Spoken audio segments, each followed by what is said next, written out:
บรรยากาศฝนตกนะครับตกทุกวันก็ทุเรียนกำลังจะแตกยอด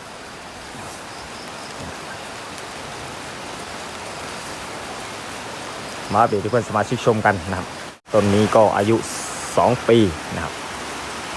ฝนตกทุกวันนะครับหลังจากที่พายุผ่านไปนะก็ตอนนี้ก็บัวลอยนะครับที่มุกดาหารก็ตกทุกวันนะครับตกมาเป็น1 สัปดาห์แล้วนะครับ